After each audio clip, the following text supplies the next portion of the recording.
Saul, respirant encore la menace et le meurtre contre les disciples du Seigneur, se rendit chez le souverain sacrificateur et lui demanda des lettres pour les synagogues de Damas, afin que s'il trouvait des partisans de la nouvelle doctrine, hommes ou femmes, il les amène liés à Jérusalem.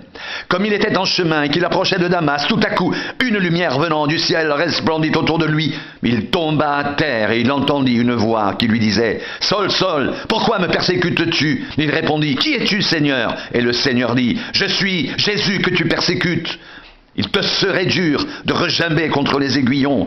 Tremblant et saisi d'effroi, il dit « Seigneur, que veux-tu que je fasse ?» Et le Seigneur lui dit « Lève-toi, entre dans la ville, et on te dira ce que tu dois faire. » Les hommes qui l'accompagnaient demeurèrent stupéfaits. Ils entendaient bien la voix, mais ils ne voyaient personne. Saul se releva de terre, et quoique ses yeux soient ouverts, il ne voyait rien. On le prit par la main, et on le conduisit à Damas. Il resta 3 jours sans voir, et il ne mangea ni ne but.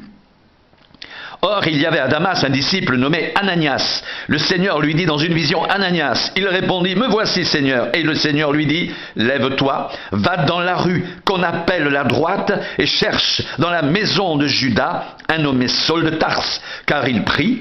Et il a vu en vision un homme du nom d'Ananias qui entrait et qui lui imposait les mains afin qu'il recouvre la vue. Ananias répondit « Seigneur, j'ai appris de plusieurs personnes tous les maux que cet homme a fait à tes saints dans Jérusalem. Et il a ici des pouvoirs de la part des principaux sacrificateurs pour lier tous ceux qui invoquent ton nom. » Mais le Seigneur lui dit « Va, car cet homme est un instrument que j'ai choisi pour porter mon nom devant les nations, devant les rois et devant les fils d'Israël. Et je lui montrerai tout ce qu'il doit souffrir pour mon nom. » Ananias sortit, et lorsqu'il fut arrivé dans la maison, il imposa les mains à Saul en disant « Saul, mon frère, le Seigneur Jésus, qui t'est apparu sur le chemin par lequel tu venais, m'a envoyé pour que tu recouvres la vue et que tu sois rempli du Saint-Esprit. » Au même instant, il tomba de ses yeux comme des écailles et il recouvra la vue. Il se leva et fut baptisé, et après qu'il eut pris de la nourriture, les forces lui revinrent.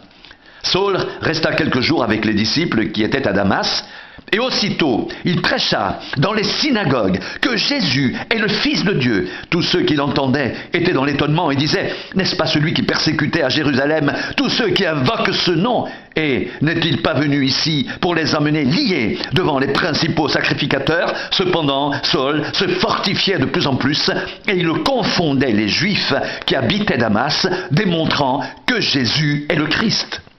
Au bout d'un certain temps, les Juifs se concertèrent pour le tuer, et leur complot parvint à la connaissance de Saul.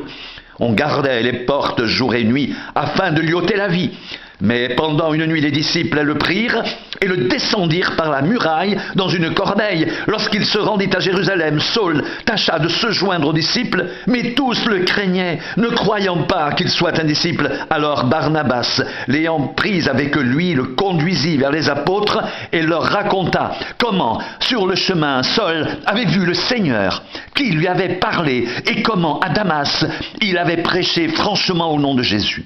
Il allait et venait avec eux dans Jérusalem et s'exprimait en toute assurance au nom du Seigneur. Il parlait aussi et discutait avec les hellénistes, mais ceux-ci cherchaient à lui ôter la vie.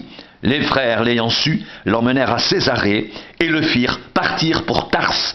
L'Église était en paix dans toute la Judée, la Galilée et la Samarie, s'édifiant et marchant dans la crainte du Seigneur, et elle s'accroissait par l'assistance du Saint-Esprit.